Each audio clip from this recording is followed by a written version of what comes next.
welcome everyone to Authors on the Air. I'm so happy to have you with me today because I have a very special guest. I'm Pam Stack, your host for today's episode. And with me is the absolutely glorious Jacqueline Winspear. Jacqueline, welcome to Authors on the Air. Thank you. I don't think anyone's ever called me absolutely glorious. So thank you so very much. That's so lovely of you. You're so awesome. We're here to talk about your new book, The White Lady. Congratulations. You release, I know next month. We're a little bit early on this, but better to get the word out and let everybody know ahead of time, those who haven't pre-ordered. I want to talk a little bit about the book first. This is not one of your character books. This is your standalone. Correct? Yes. Is it my understanding that you started writing in the genre that you write it in, that historical area, because it comes from a very personal place for you with your grandfather, was it? So there is that connection. I started writing Maisie Dobbs, and it's really quite a big year in a way, because this year is the 20th anniversary of Maisie Dobbs. I actually started writing fiction because literally, and I think you might have heard this story, that I was on my way to work and I was stuck at a stoplight and, went into that little dream space that I find it very easy to go into. I'm a bit of a daydreamer. And literally this woman walked into my life and it was like watching a movie. So much so that I pretty soon heard all this honking behind me and someone shouting out, "Are you waiting for any particular shade of green, lady?" It's good one. I like that. Good way to start. And so off I sped. And by the time I got to work, I had this whole story in my head about Maisie Dobbs and rushed home. Couldn't wait to start writing. And I had never, ever written fiction before. But the thing is that I often refer to it as my moment of artistic grace. But those moments don't happen in a vacuum. And since I was a kid, I had been curious about the whole history of the Great War, how it differed from my parents' war, and particularly having seen, my grandfather's wounds and how he dealt until the day he died with the fact that he was still removing shrapnel from his legs from wounds sustained in 1916 at the Battle of the Somme. And of course, being female, one of the things that, as I grew older, really engaged me was the history of women in wartime. Yes. So didn't know I'd ever do anything with it until that moment of artistic grace. Now, is it true that you were a journalist for a long time? No, I wasn't actually. I didn't start life as a journalist. I'd always wanted to be a writer, and then I got to the age of about 35. And I thought, and I was living in the United States, and I thought, you know what, it's kind of now or never. I mean, get to grips. And I did a course at UCLA Extension on journalism.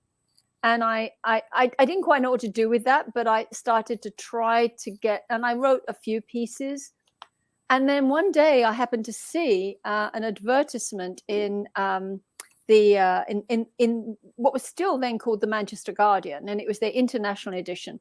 And they wanted, it was for a publishing company in the UK. They published international educational journals, and they wanted a US correspondent. I originally trained to be a teacher. I knew how to write. Well, I thought I knew how to write, and I thought, I'm just going to apply for it. So I did, and I happened to be going back to England sort of like a week or two later to see my mum and dad. And they said, well, could you come and see us? And I went to see them. They said, well, let's give it a go. We gave it a go. And I ended up writing for them on assignment for the next 10 years. And my goodness. And of course, once you've got the clips, you can get more work. And I always had a day job, Pam. I mean, there was always a day. I mean, if you've ever read my memoir, This Time Next Year We'll Be Laughing, you'll know, I mean, I grew up having jobs, and I've always had more than one job. Or more than two in most cases. And, I understand that. Yeah, so many of us were like that. And so, and I was coming home from work and sometimes getting up in the middle of the night to interview people in Australia or something like that. And so that was my journalism career and my training. I was US correspondent for a couple of UK-based international magazines, and I loved that. And I only stopped doing that around about, gosh, I did that for an awfully long time. So it must have been around about 2006 when I was really doing my work on the series was all embracing. Wow. It's interesting to me that you said, well, I was a teacher and I thought, I can, and you're assuming because you know the English language that writing is a snap, when truly, even though you were doing reporting, it's very different than writing a book, isn't it? It is. I find it when someone tells me I'm going to have my English professor edit my book, and I'm thinking, oh no. No.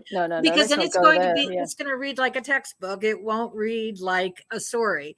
So what did being an English teacher and being a journalist and doing what you've done contribute to you writing fiction and some nonfiction as well?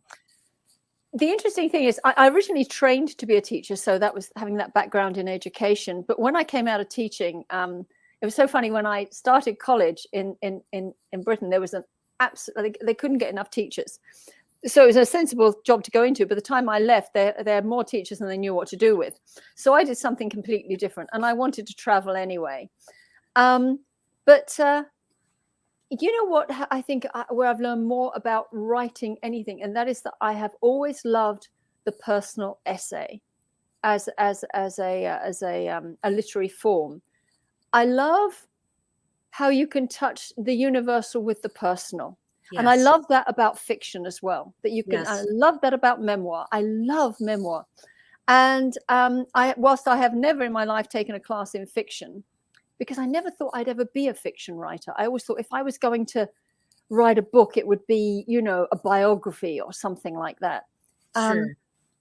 And memoir, I love memoir, and the personal essay. And I started writing more of the personal essay. And I think I've learned more about writing from writing the personal essay, learning how to zoom in on yes. a part of a scene, learning that the pattern. I use this, I suppose, these words, that the panorama, and, learning about character, because if you go anywhere with character, you'll find it in memoir. And right. and of course, I read a lot of memoirs, and a part of that is research for my writing as well. Sure.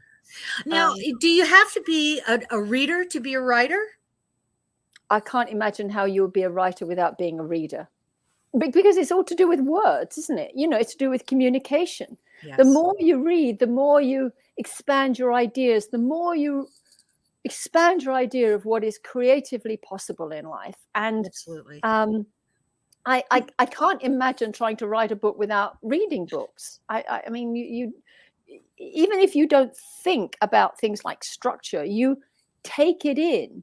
You understand there is a way to structure a story, even if you don't write your stories in that form. Right. You get the idea of character, and there are so many great examples to follow. But I can't imagine, thinking, well, I'm going to write a book, but I've never read one, but I'm going to write one. I'm sure people have done it very successfully. There's always an exception to the rule. I guess I don't know anyone who did that, but I'm always curious as to everyone's thoughts on it. So what I'm assuming, and I shouldn't be assuming anything with you, Jackie. Do you start with a character or you start with a scenario? That's a really good question. I would have to say character. And there is a scenario, but there's also a theme. Okay. And I recently wrote about this, in my newsletter. I usually do about four pre-publication newsletters, and I write about the background to my work. I don't, it's not just, go out and here's my book. And I recently wrote about base themes, and I wish I could remember it off the top of my head, but John Steinbeck always talked about the base themes in books. Yes. And he said, and he almost reflected the thoughts that I've had about the universal touching the personal, but he talked about themes as if they were anchors to our feelings and how we can understand other people through themes in books. Yes. And certainly with every single one of my books, I would say I've had some sort of theme. In Among the Mad, the theme was, mental illness. Right. And mental illness as a result of trauma. And yes. I also put under the microscope, but with character. It's a story, you know. I'm not writing narrative nonfiction here. Right. But how women were treated, you know, women who were treated at, say, at the turn of the last century, who, you know, were going through some psychological trauma. Of course. And I've looked at sort of children, which is something I feel very strongly about, and I believe that really comes out in The White Lady. You know, the plight of children in wartime. Yeah, her connection to the neighbor's daughter is it's substantial, and I like it very much. Jackie, what do you need to get yourself in your writing space? What are your tools that you use to prepare yourself to sit down with your first draft, or whether you're writing it, handwriting it, or whether you're typing it up? How do you frame your space, and what do you need with you, either emotionally, mentally, or physically with you, to start writing? A deadline. Really? I work to deadlines, but no, I mean, I tell you what I have. I don't go in for rituals, you know, or anything like that. I'm not that kind of person. I mean, it was really funny. Once I was asked, you know, do you like candles or something? And I thought, why is it people always ask writers that question, but they never ask doctors? Right. I'd like to think my doctor sits around with a few candles before you're going into surgery or something, right? Yeah, exactly. Well, I'm just about to sort of work on someone's heart. Maybe I should light a few candles. But what I do, spirits too, right? Yeah, exactly. Just what you don't want to have. Exactly. I have a rhythm to my day, and I like I have a certain rhythm. I start work by a certain time, and I work to a certain hour. Then I take a break, and it's very specific what I do and why I do it. And then I come home and work some more. So here's my day. I start writing usually around about 8:30, 9 o'clock. It used to be earlier when I had a dog. Everything revolved around the dog's morning.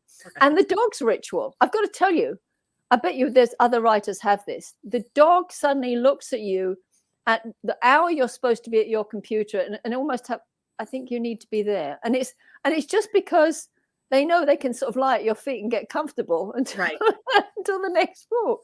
But anyway, the bathroom break for the dogs. Exactly. It is interesting that you said, do you leave your office to go and write? Do you leave your home to go and write? Or no, I'm in a room in my house. You're in a room in your house. And so I'll say this, and then I'll add something in that. Okay, I've got my daily rhythm. 8:30 to 9 o'clock I start, and I write until about 12:30, 1 o'clock. I have a bite to eat, and I go to ride my horse.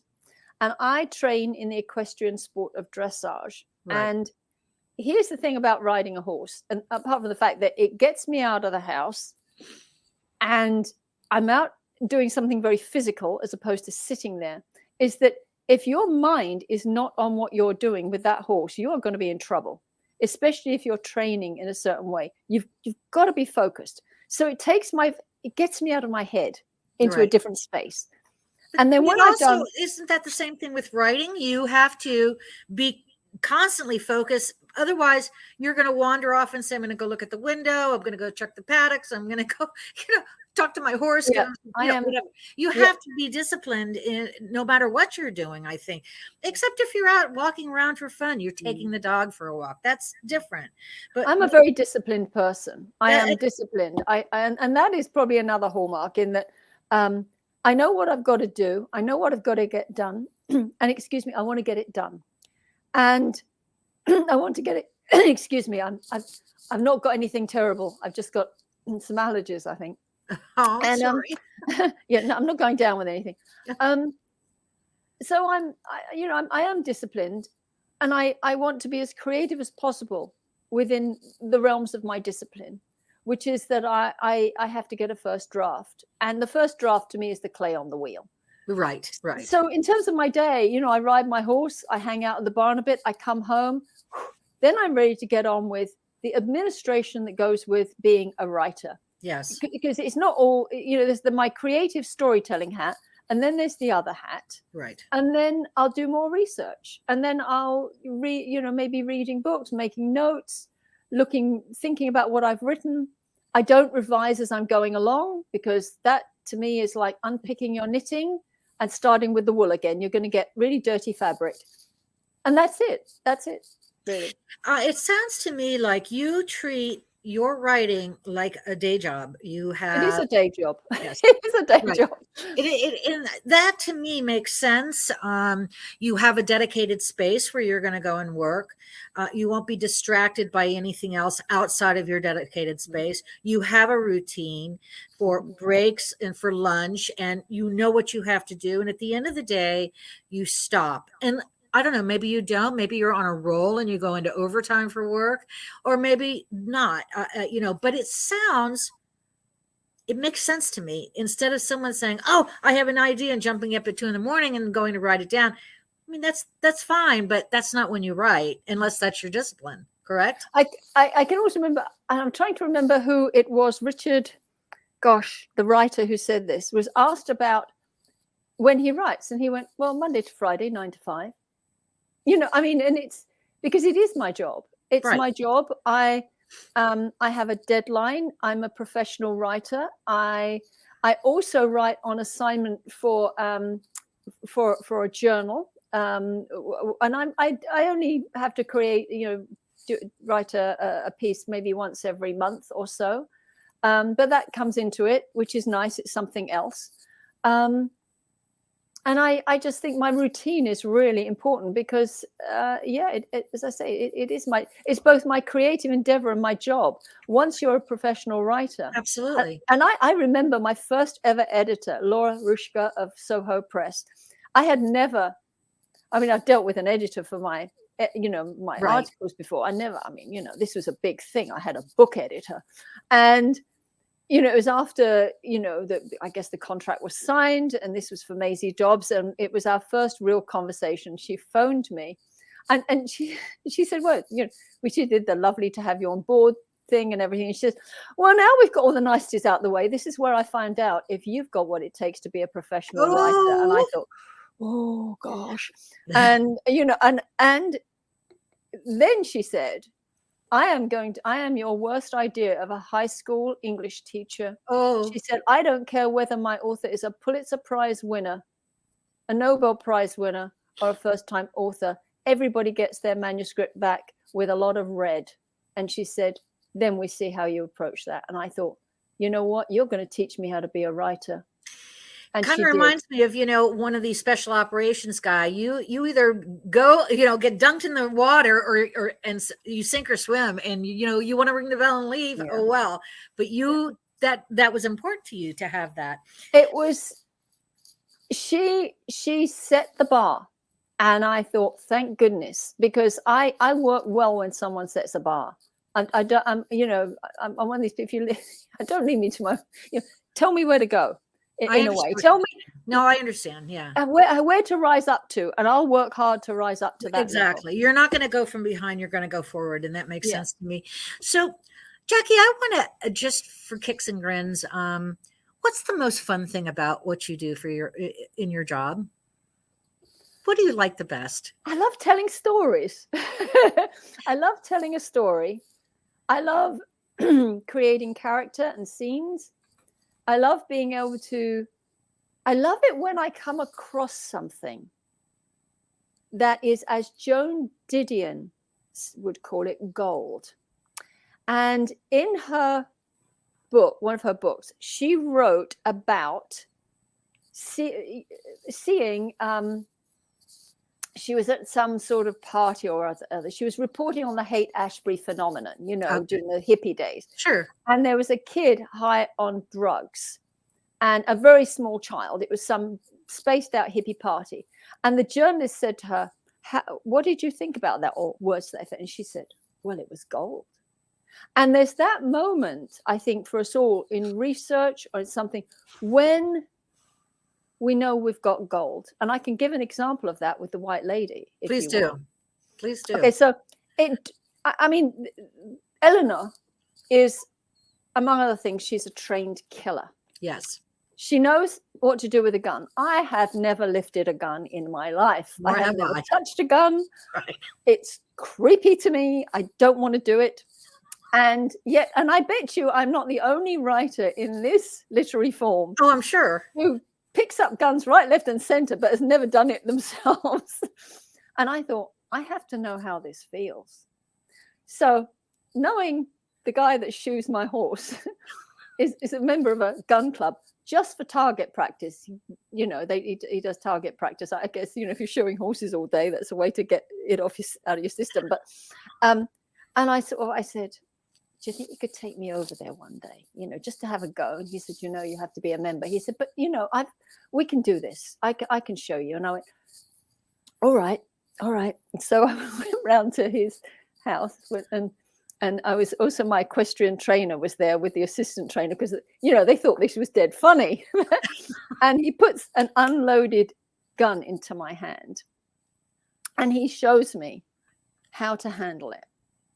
And the biggest shock to me was that it was heavy, you know, because, you know, you see the movies and it's like, you know, right. And except when someone gets a kickback, you don't often see them go, ow, that hurt.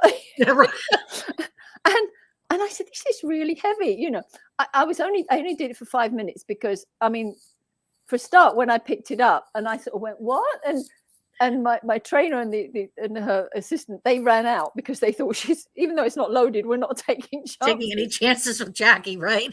Yeah, but so we finished this, and he said, "Well, next time I'll put some, you know, we'll do some target practice." I said, "No, I've done enough."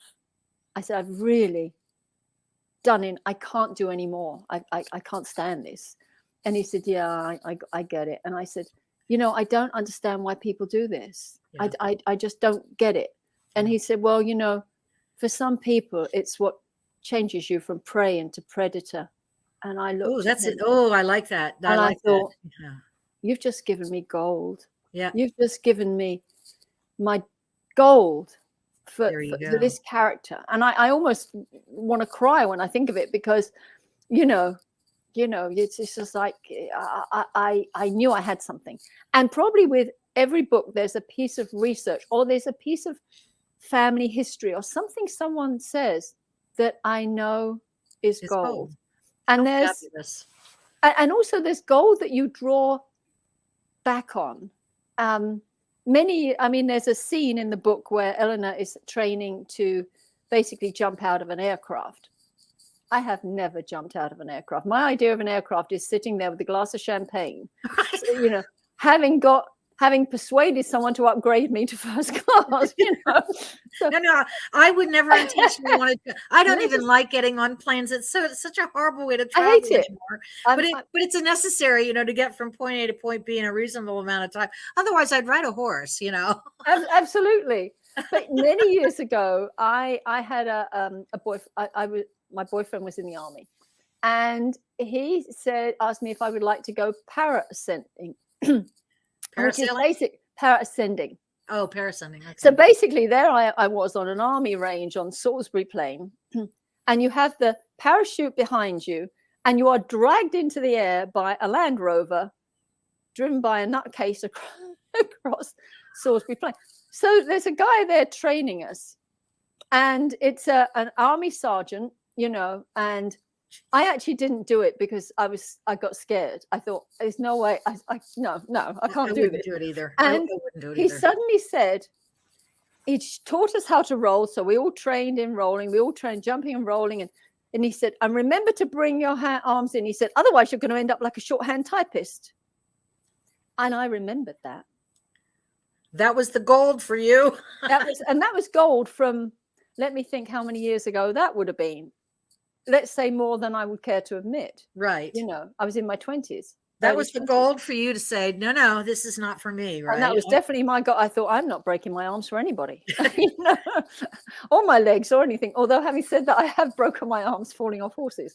But no, I think to your point, it's looking for the gold. I love finding gold because I can do wonders with some gold thread in a story, as can any writer. We all look for the gold.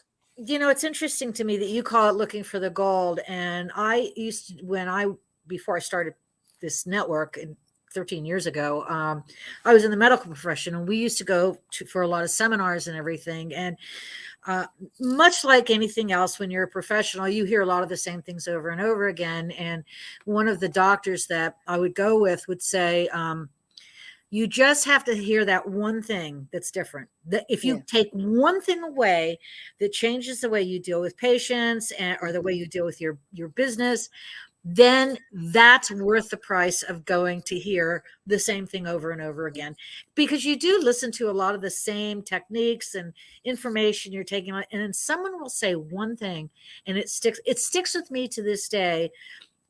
I've done over 3,000 author interviews, and I'm going to remember you for the gold. That's what I'm going to. Well, I'm going to also be reminded of that. We both don't like planes and parachutes, but no. But that's what I'll take away from that. I want to ask you a final question before we move on, and I let you go back to your job. Whose books are on your nightstand right now? I have a book called Britain at War by Dan Todman. And I'm reading a very specific part of that. And I've also been reading, and I just started reading the new Jonathan Kellerman. Yes. I've got a real crush on his character, Alex Delaware. I get crushes. I've got a crush on Louise Penny's, Armand Gamache. Terrible crush on him. Well, everybody has a crush on Armand Gamache. Don't they? Don't they? Oh, yes. That's a very popular theme. So that one, and also I'm reading. Oh gosh, what's it called? I just packed it in a box to put it somewhere. I'm changing around my books at the moment, and it's The Song of the Cell. Yes, and it's the book about wonderful book. Wonderful fabulous! Book. I love that. And if I told you any more, I'd be giving away what I'm writing next, so I can't. Well, don't give it away. Don't give it away. I'm thrilled that you were here, Jacqueline. Oh, me too. Thank you. Everybody where they can find you on the web so they can lock into all this information that you so kindly provided. Okay. Well, the place to go, it's basically my name, JacquelineWinspear.com. Right. And you'll see each of my novels listed. Right there is The White Lady, and there's also my memoir, because there's a couple of stories there that were gold for me, bringing out the gold. They were gold. But to find out more about The White Lady, a good place to go is to click on newsletters and go to my newsletter archive. Okay. Because, for example, just recently I wrote about the background to the title, which delves into mythology and also World War I history. And, there's something on what it was like in post-war Britain, because the book opens in 1947. So there's a lot of background info, without giving the plot away. So the newsletter archive. I'm so glad to meet you and talk to you, Jackie. Listeners and audience, please go and check out Jacqueline Winspear's new book, The White Lady. It is spectacular. You don't have to not like historicals to love the story, especially this book. If you tried Maisie Dobbs and she's not your thing, I don't understand why. This is a fascinating book because of the strong female protagonist in this. I think you're going to enjoy it. So thank you, everybody, for being with me, and we'll see you again soon.